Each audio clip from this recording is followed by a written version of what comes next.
Welcome to beautiful Bali.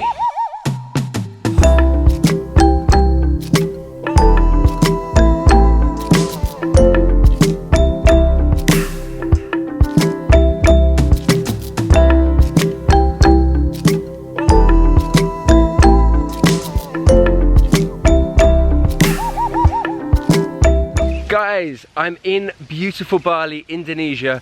I'm here for a few days. I'm just working here, meeting a couple of Eat Sleep Dreamers. And I thought, well, as always, I'm in this beautiful place. I'm sure I can find some very useful English. So, I'm on my way into town right now. I'm just walking from my hotel into Ubud, which is where I'm staying at the moment. And I'm gonna find some cool English, because I just got a feeling there's some signs or some adverts or something where we can learn some English. So, let's go and have a quick look.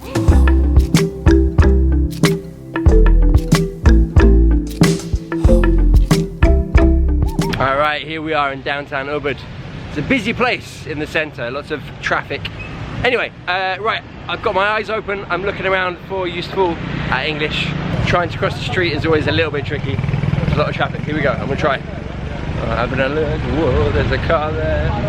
Alright, I made it. Okay, we've got a little sign here. It says vegan and gluten free. The vocabulary of gluten free is what I want to look at here. Free in this case means without. So it doesn't have gluten. You can also have things like sugar free. You can have like a sugar free drink. That's a drink without sugar. You might also have fat free, for example, fat free yogurt. So free there just means without. Okay, on to our next one. Okay, quick one just here. The sign says, put your shoes on the shoe rack neatly. Neatly is the adverb here, and it means to do it in an ordered fashion. So as you can see, all these shoes, they're in pairs, they're together. You do that neatly. Another example of that might be handwriting. So my handwriting isn't very neat. It's kind of crazy, disorganized. But if you write neatly, you write in an organized fashion. So neatly, it's a nice little adverb. And the noun shoe rack. This is a shoe rack. All right. Let's keep going. Eat Sleep Dreamers, I have come to the yoga barn, which is an absolutely beautiful place where you can come and do yoga, meditation, classes like that. It really is beautiful. It's this oasis of calm, just beautiful lush jungle, and there are these huts kind of dotted about these buildings. Each one has like a yoga studio, and it's a really calm, tranquil place. That's why I'm speaking quite quietly, not to sort of disturb anyone. Anyway, the bit of vocab that I wanted to look at was yogi. I love this word, a yogi. Now it says there, dear yogis.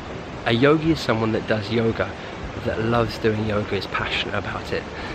So it's quite a nice noun, a yogi. Obviously this place attracts yogis from around the world. Okay, we've actually got another noun there, belongings. Now your belongings are your things, your possessions. So for example, my belongings could be my phone, could be my wallet, could be my cards, whatever it is. Okay, so your belongings are your things. So that sign there is just saying, look after your belongings, take care of your belongings. Alright guys, I think that's enough English for today.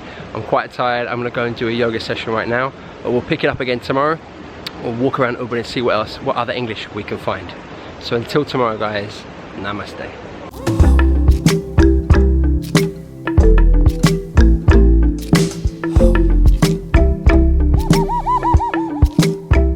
Here we go again guys, with another day in Ubud, looking around for English. I'm feeling lucky today. I feel like we're gonna find some good stuff. Okay, we've got a nice bit of English there guys. A whisper zone. To whisper is a verb, and it means to speak very, very quietly, like this. So you're whispering very quietly. So to whisper is to speak very quietly. So this area, you need to whisper like this. Okay, I've come into Ubud, which is a co-working space where I've been working whilst I've been here. It's a really awesome place, very creative. You've got loads of people out here. There could be freelancers or entrepreneurs, just working and just kind of being together and collecting their ideas together. Anyway, had a quick look. I know there's a few good little signs around here. All right, we've got one already, clean up. Now this is a phrasal verb. Now the up gives us that sense of completion. So if you clean up, you clean completely, all of it. Okay, so it's just by the sink here. They're saying once you've had your glass of water, clean it up, put it on the side, and you're done. Okay, so the idea of to clean up is to completely clean. Let's say you spill a drink on the floor, you get a tissue, you clean it up, it's completely gone. There's no more drink on the floor. So yeah, clean up, nice little phrasal verb. All right, we've got a little bit of rude English here, but it's real authentic English, so we're gonna learn it. A up is a mistake. So you might text the wrong person. Yeah, maybe you were supposed to be texting your friend and you text someone else, you go, oh sorry, I f***ed up. Or let's say you're supposed to meet your friend at the cinema and they're meeting you at 7 o'clock, but you get there at 8 o'clock and you say, oh, I'm so sorry, I f***ed up. I got the wrong time. Okay, so to F up is another way to say it. This is a rude word, okay, so don't use it in formal situations, but in informal situations, absolutely fine.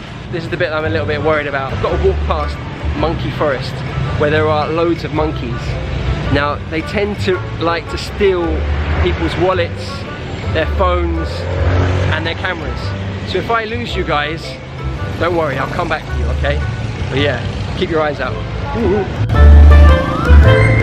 There they are, guys, you know what I mean? God, they're everywhere. There's some more coming up here. I think we're safe. See, in other cities, it's traffic you should worry about, or, you know, other dangers. In Ubud, it's monkeys. There's a whole family of monkeys over there. Wow. Crazy. Alright, this is a nice little bit of English. Again, maybe a little bit informal. Don't use it in your formal situations, but bloody cold bintang. So bintang is the name of the local beer here. So bloody here is an intensifier. It just means very or really cold. So they could say really cold bintangs or very cold bintangs. They've just said bloody because it's, yeah, informal, natural English. You could say I'm bloody cold. Right now I'm bloody hot. It's a little bit rude, okay? So it is informal English. So do be aware of that.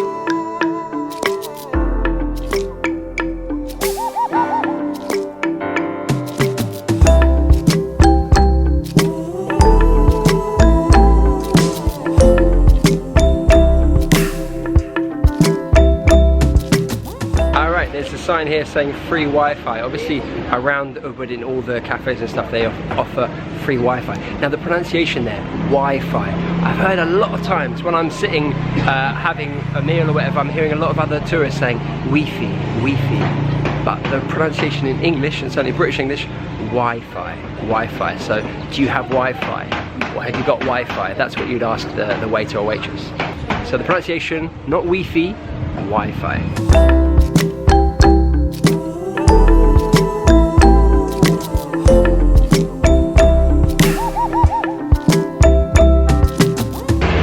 Dreamers. I'm in Canggu, which is a little beach town right by the ocean. It's just there, and I've come across this bar and this amazing mural. The bar is called Old Man's, and this mural is amazing, particularly for an English teacher like me.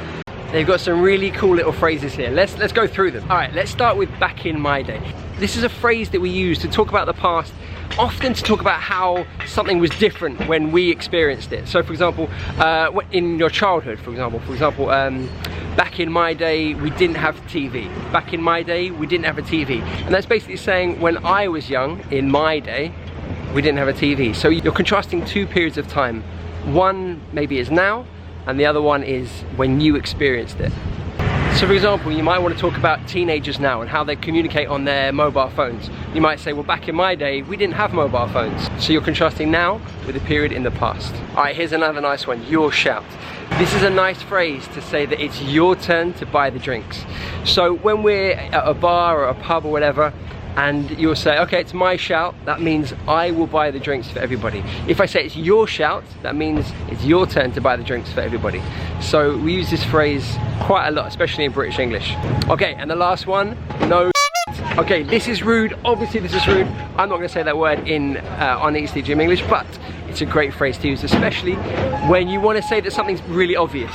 So let's say someone says, oh, it's really hot today. You'll say, yeah, no. Like, yeah, I know it is. That's really obvious. So no is a really nice everyday phrase to say, like, obviously, like, of course. As always, don't use that in your IELTS exam or your business presentation. As many of you know, I do like a little bit of surfing. I'm not very good. Yesterday I went surfing out there and I got destroyed. Ocean won, Chief Dreamer 0. The ocean definitely won, but it was super fun. Anyway guys, I think I should end my Bali vlog here. I've had an amazing time on this island. So vibrant, so colourful, the people are so generous and warm. I've had a lot of fun, and I think I found quite a lot of great English, especially that wall just there. Oh my god, I wish every wall was like that. Remember guys, I've got new videos every Tuesday and every Friday helping you take your English to the next level. But until next time guys, this is Tom, the Chief Dreamer, saying goodbye.